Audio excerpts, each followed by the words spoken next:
Riparte l'anno pastorale con l'impronta del convegno diocesano. Il Vescovo ha sottolineato l'importanza di proseguire il cammino intrapreso in modo comunitario e fraterno. La fede non va difesa ma annunciata, è la sfida proposta alla diocesi dalla biblista Rosanna Virgili. L'impegno imprescindibile è leggere e meditare la parola per poterla testimoniare. Lavori imprevisti per i restauri della cattedrale, necessari altri 38.000 euro per la messa in sicurezza del cupolino. Lunedì e martedì basilica chiusa per l'installazione dei ponteggi. 73° compleanno del villaggio del ragazzo con i poveri e i senza fissa dimora. Questa mattina il pranzo al centro Chiarella di Chiavari. Il dormitorio riapre martedì prossimo, 1° ottobre. 100 candeline per il Sestri Levante Calcio, Bimari in festa per il secolo di vita della società sportiva. Scoperta una targa nella baia di Portobello dove la squadra nacque il 27 settembre 1919. Buonasera a tutti, bentornati al nostro telegiornale. In apertura parliamo del convegno diocesano 2019. Al villaggio del ragazzo si è svolta la riflessione della biblista Rosanna Virgili, che ha preso spunto dal Vangelo di Matteo per riflettere sul nostro tempo. I lavori sono stati aperti dal Vescovo, che ha sottolineato l'importanza di questo momento comunitario. Il primo servizio di Cristina Oneto.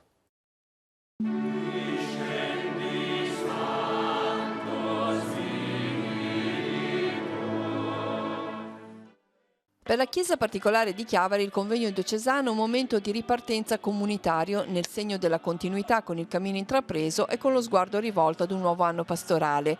Ai lavori, ospitati nella palestra del villaggio del ragazzo di San Salvatore, hanno contribuito numerosi partecipanti.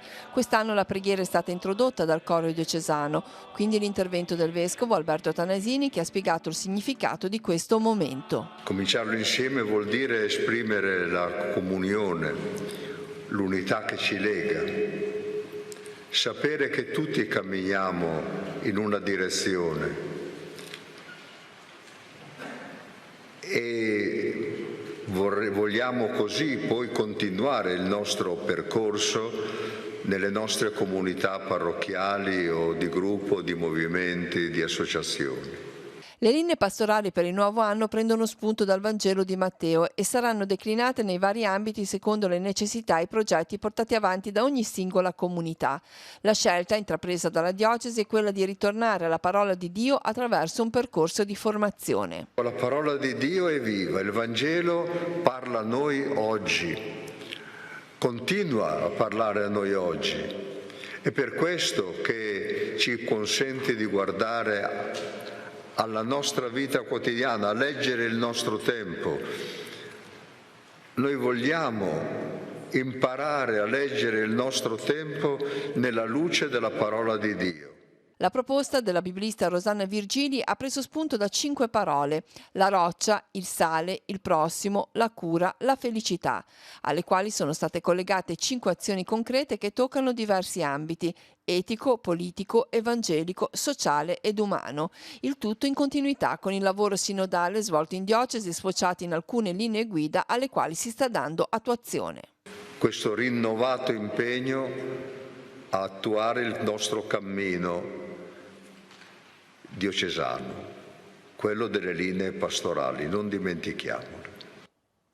Ma quali sono dunque i contenuti del convegno diocesano? Quali le sfide lanciate alla nostra diocesi e sulle quali torneranno a riflettere le singole comunità? Lo scopriamo nel servizio. Evitare l'esteriorità della fede, piuttosto fondare la propria vita su giustizia, misericordia e fedeltà. È la prima sfida lanciata da Rosanna Virgili ai partecipanti al convegno 2019. È la roccia alla quale la Chiesa deve saldarsi di fronte alla crescente fragilità fisica ed etica delle sue comunità. La prima parola, roccia appunto, invita a cercare l'autenticità della fede e a non essere ipocriti, a gettare le maschere.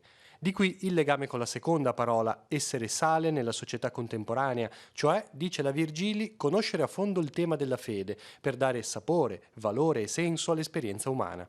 Occorre passare del tempo a meditare e a riflettere sulla parola, perché, aggiunge la biblista, il cristianesimo non può più continuare a vivere di rendita. La terza parola, prossimo, lancia una sfida enorme: amare il nemico, una scelta impossibile, quasi contro natura, spiega Rosanna Virgili. Eppure riflette: amare l'altro, il diverso, lo sconosciuto, è il mistero del cristiano e la vocazione della Chiesa di oggi. Quarta parola, la cura. Facendo riferimento al Vangelo di Matteo, che nella genealogia di Gesù inserisce 4 donne, la Virgili sottolinea 2 temi: l'importanza della donna nella Chiesa e l'importanza oggi di uomini e donne capaci di prendersi cura dei propri figli e delle proprie famiglie. La biblista esorta a guardare alla figura di San Giuseppe e al suo prendersi cura di Gesù da padre adottivo. Di qui l'appello: i padri devono essere presenti in famiglia e avere sempre più la responsabilità dei propri figli. Infine, la quinta parola, felicità, che scaturisce dalla pagina delle Beatitudini, forse la più bella del mondo, dichiara Rosanna Virgili, spiegando che in quel testo c'è il sogno dell'umanità. La fede conclude, ci dice sì, si può essere felici. E arriviamo così all'intervista a Rosanna Virgili realizzata al termine del convegno diocesano. L'ascoltiamo. La fede non va difesa ma va annunciata. Cosa intendeva?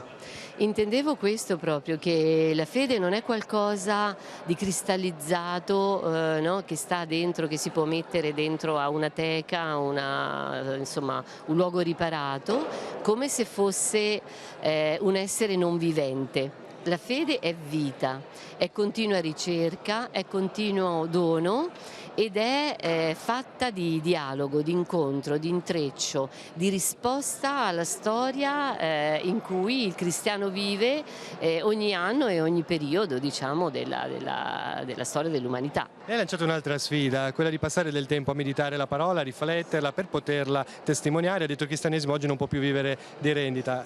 In questo ci sta tutto, anche la formazione dei laici e così via. È una bella sfida però. È una bella sfida, però credo che sia tra quelle cose che siano assolutamente non opzionali. Cioè davvero il cristianesimo addirittura proprio rischia di non avere più eredi, nel senso che chi no, dirà la sua parola se non la conosce, e quindi assolutamente bisogna fare delle scelte, prendere delle decisioni e sapere che davvero la parola è vita. Secondo lei, Matteo, che cosa direbbe oggi al cristiano che è in politica e fa politica? Oggi è una situazione particolare, ma la roccia del Vangelo a volte sembra perdersi un po' in tanti discorsi. Assolutamente. Allora, Matteo direbbe, prima di tutto, appunto, richiamerebbe alla lealtà nei confronti del popolo che essi rappresentano, i nostri politici, e fedeltà, giustizia e misericordia penso che debbano essere proprio ciò che ispira, diciamo, debba ispirare i nostri politici. La giustizia è che tutti possano avere la dignità di essere cittadini, esseri umani, padri e madri e felici anche, perché anche la felicità, no, è uno scopo naturalmente della buona politica. I momenti salienti del convegno, le parole del Vescovo, la relazione della Virgili e il dibattito conclusivo saranno ritrasmessi lunedì sera a partire dalle 21:10 sul canale 15 di Telepace. Cambiamo tema. Questo pomeriggio Don Salvator Bizimana ha fatto il suo ingresso nelle parrocchie di Aveggio, Certenoli, Romaggi, Canevale e Coreglia. È stato accolto dalle comunità con la messa celebrata dal Vescovo nella chiesa di Santa Maria Assunta di Certenoli. Monsignor Tanasini, intanto stiamo vedendo le immagini, ha presentato Salvator come un uomo di relazione, capace di stringere legami e amicizie con grande facilità. Lo stesso sacerdote poi ha invitato i suoi nuovi parrocchiani a lasciarsi guidare dallo Spirito Santo, che ispira alla gratuità e al creare relazioni tra le persone. C'erano anche molti fedeli della parrocchia di San Giacomo di Corte, provenienti da Santa Margherita Ligure, arrivati per salutare con affetto il sacerdote dopo gli anni trascorsi come viceparroco nella loro comunità. Ne parleremo ancora nel corso dei nostri telegiornali. A causa di lavori, la cattedrale di Nostra Signora dell'Orto resterà chiusa 2 giorni, lunedì e martedì, per l'installazione di nuovi ponteggi. Le celebrazioni e le confessioni si svolgeranno negli orari consueti nella vicina cappella del seminario. Tutto questo per problemi strutturali al cupolino. Sentiamo l'intervista. Intervenendo sulla cupola ci siamo accorti, andando su in cima, che il cupolino aveva dei problemi di rimessa in atto, diciamo, che se non si interviene continua l'acqua a entrare e quindi a rovinare e gli affreschi e creare problemi di carattere, diciamo, edile.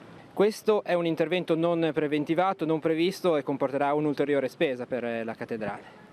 Certamente è un'ulteriore spesa alla quale noi ad ora possiamo parzialmente rispondere con soldi che sono stati raccolti in questo tempo, non molti per la verità, e soldi che mancheranno, quindi ci andranno a indebitare, perché i soldi che mancheranno si aggirano intorno ai 38.000 euro e quindi faremo dei debiti.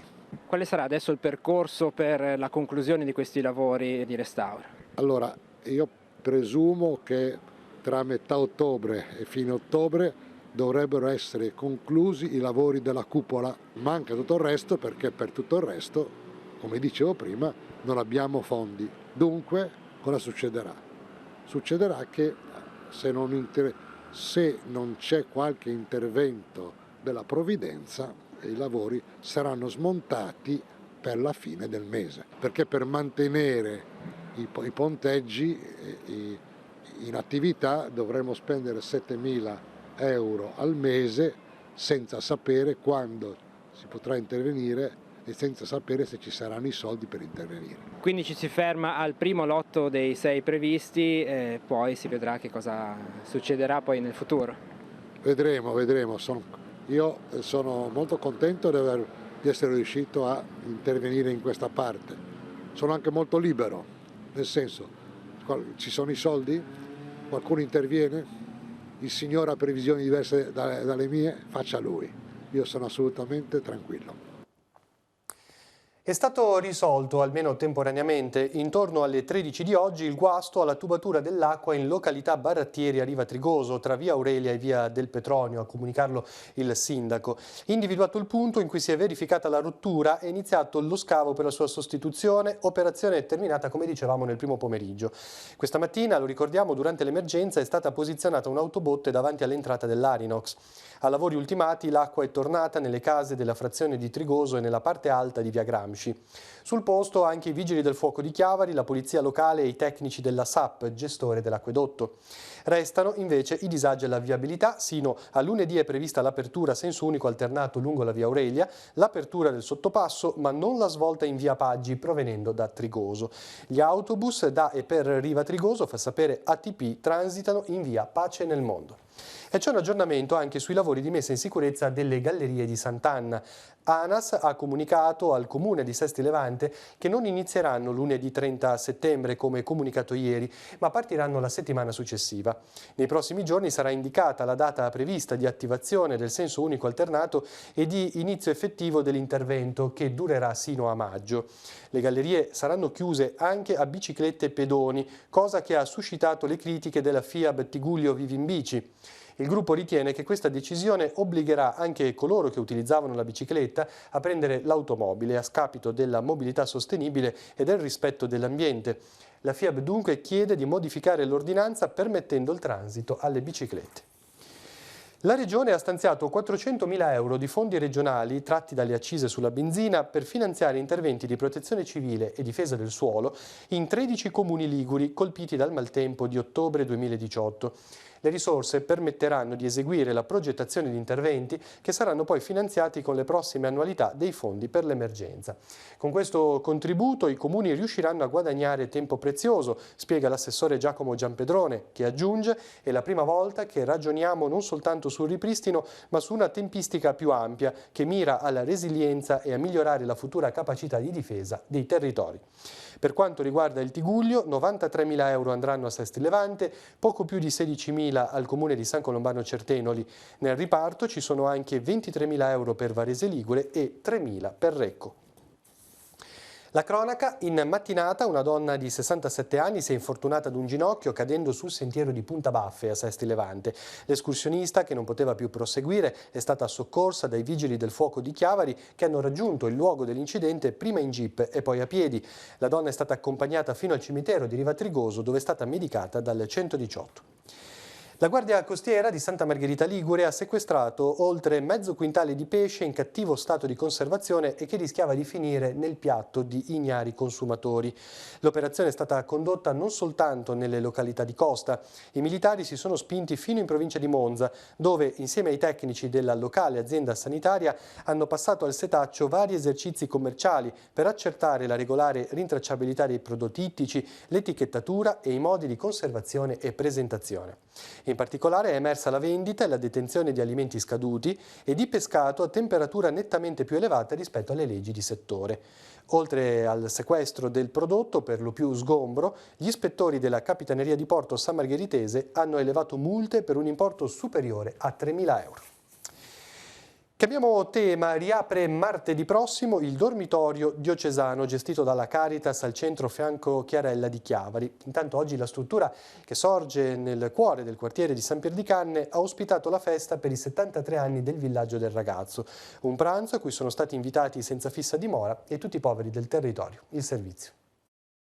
Riapre a ottobre il dormitorio del centro Chiarella di Chiavari. Casa Maria Teresa Bruzzone è pronta ad ospitare i senza fissa dimora, forte dell'esperienza positiva di questi anni. Soprattutto nei mesi invernali la richiesta di posti letto è assolutamente un bisogno elevato. Ci sono molte persone che vivono per la strada e quindi il fatto di poter avere un posto dove fermarsi, anche solo riposare per una notte, è sicuramente una risorsa non da poco. Le modalità non cambiano, Caritas e Centro d'Ascolto fanno un primo filtro, le persone vengono portate al dormitorio ogni sera, qui trovano un ristoro, possono lavarsi, lasciare i vestiti sporchi e trovare un letto caldo, un'opera che nel tempo ha raccolto la solidarietà di molti. Un centinaio di persone ha ruotato durante tutto l'anno distribuendosi nelle sere, a volte la notte anche, nelle mattine. Ci sono delle persone che vengono con la massima gratuità a fare le pulizie, che è una risorsa grandissima. Parlare di dormitorio è riduttivo, in realtà è un luogo d'incontro. Qui è possibile guardare negli occhi chi è finito sulla strada sotto i colpi della vita.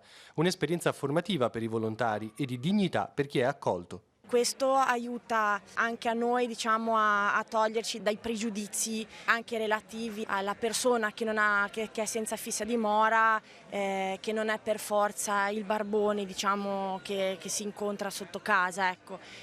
Ci sono realtà delicate con le quali dobbiamo scontrarci e avere delicatezza, rispetto. Del tema si è parlato stamani in occasione del pranzo con i senza fissa dimora all'esterno del Chiarella per i 73 anni del villaggio del ragazzo. È bello seguire il Vangelo che dice: quando fai una festa, quando inviti qualcuno a pranzo, non invitare quelli che ti contraccambiano, ma invita quelli che non hanno e fai festa con loro.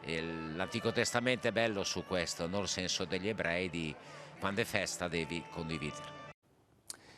Doppio impegno domani per il Vescovo, al mattino sarà a Moneglia per il 22esimo raduno diocesano delle confraternite, il ritrovo alle 9 sul sagrato della chiesa di Santa Croce, alle 10 la messa seguirà la processione.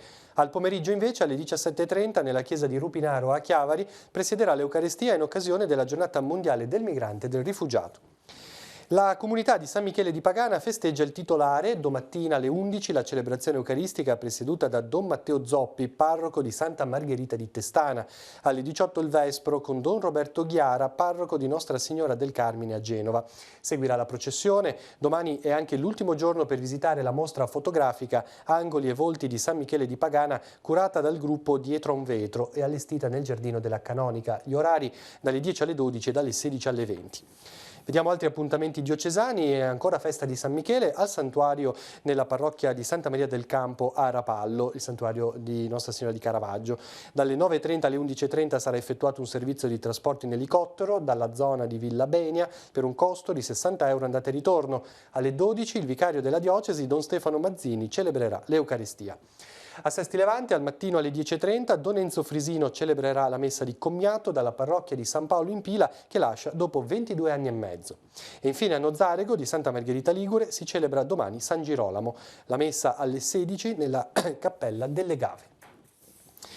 E siamo così allo sport. Grande festa ieri pomeriggio a Sestri Levante dove la squadra dei corsari ha celebrato il 100° compleanno. Tanti i tifosi e i giocatori delle diverse formazioni che hanno sfilato in città accompagnati dalla banda. Nella baia di Portobello è stata scoperta una targa dove la società venne fondata il 27 settembre 1919. Siamo andati a vedere.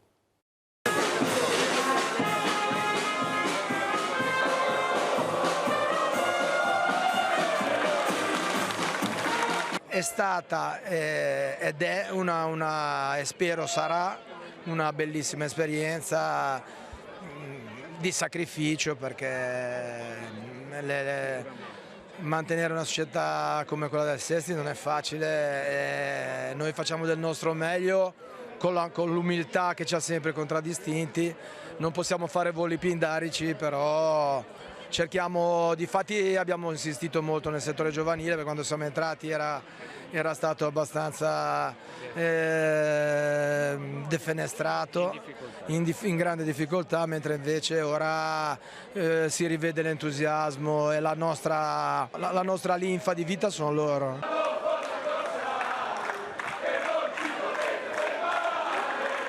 Cosa diciamo in questa giornata?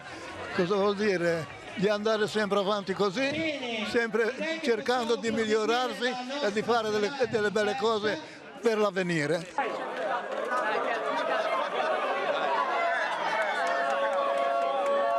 Sicuramente vi potete prendere un impegno, la massima volontà, sempre al massimo dare in campo. Sì, sicuramente c'è grandissima aspettativa dopo lo scorso anno, che le cose purtroppo sappiamo tutti come sono andate.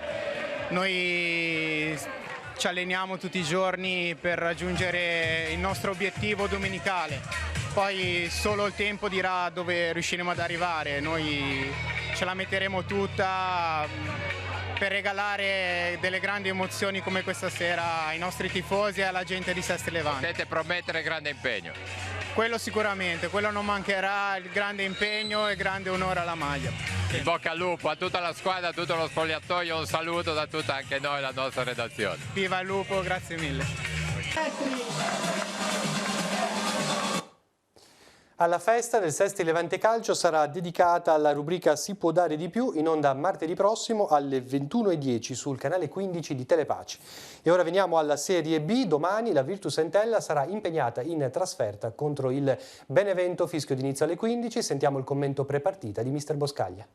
Benevento, nuova tappa al termine di una settimana nella quale sono state spese naturalmente tante energie. Che partita si aspetta? Come sta la squadra?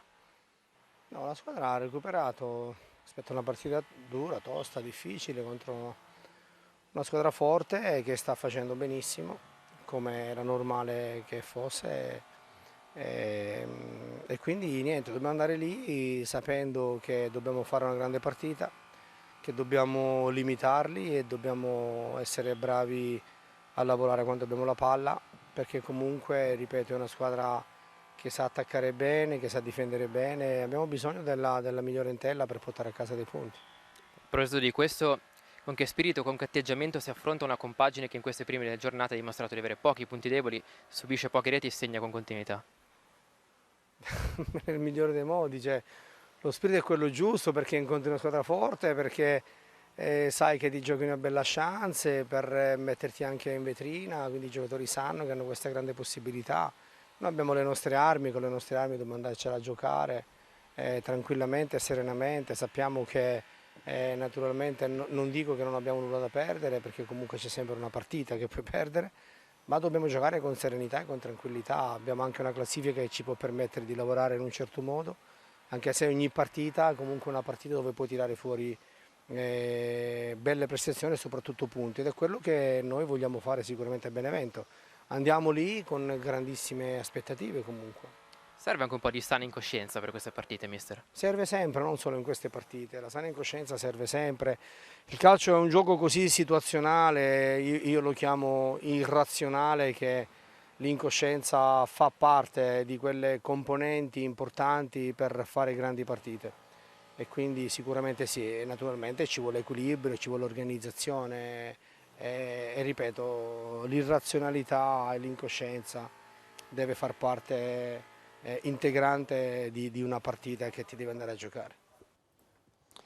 Si rinnova il legame tra la Val di Taro e il Tigullio dopo la giornata di studi che si è svolta alcune settimane fa a Bedonia. Questa volta è stata la Società Economica di Chiavari ad ospitare un convegno durante il quale sono stati messi al centro gli antichi rapporti economici e sociali fra gli opposti versanti dell'Appennino. Tra i relatori hanno portato il loro contributo Angelo Ghiretti, che ha parlato di archeologia del territorio tra la Val di Taro e la Lunigiana, e il professor Corrado Truffelli. Quest'ultimo ha affrontato il tema dello Stato Landi e i suoi rapporti col versante ligure. Un'iniziativa che ha visto il supporto organizzativo del Centro Culturale dell'Ascito Cuneo e il patrocinio dei comuni di Chiavari e di Bedonia. Siamo così agli appuntamenti, intanto iniziamo ricordando che torna l'iniziativa Pizze d'Altro Mondo. Domani, domenica 29 settembre, dalle 18:30 in poi, i ragazzi delle parrocchie di Rivarola, Graveglia e Paggi di Carasco prepareranno delle pizze da sporto cotte nel forno a legna. Il ricavato sarà interamente devoluto alle missioni di Man in Costa d'Avorio e di Lima in Perù.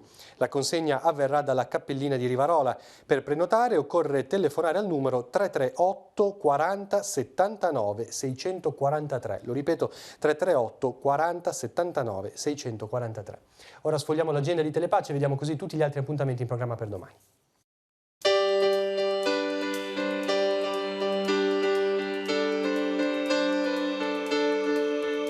Appuntamenti in agenda per domenica 29 settembre.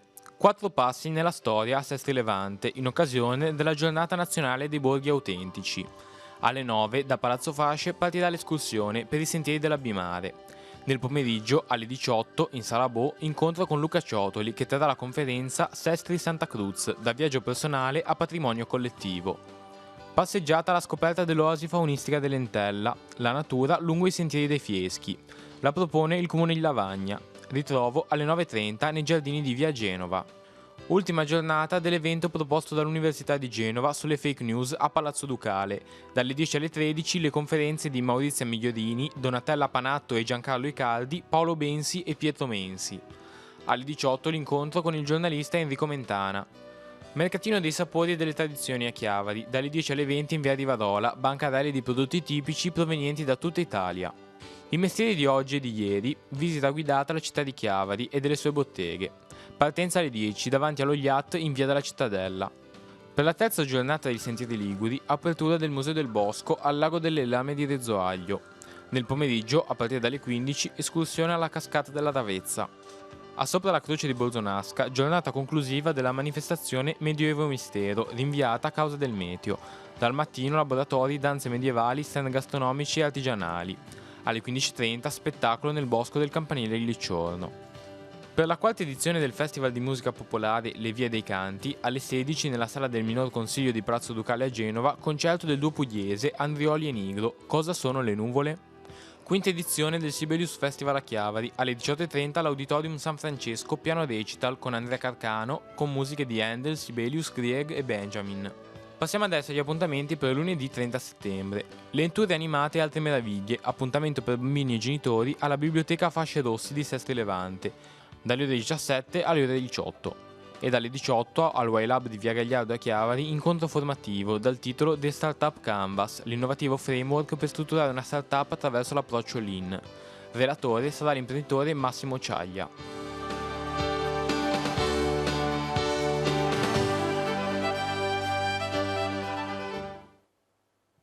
Siamo giunti al termine del nostro telegiornale, continuate a seguirci sul sito teleradiopace.com, su Facebook e sul canale All News 187. Con informazione locale ci ritroviamo lunedì mattina. Grazie per l'attenzione, buon proseguimento di serata e buona domenica a tutti.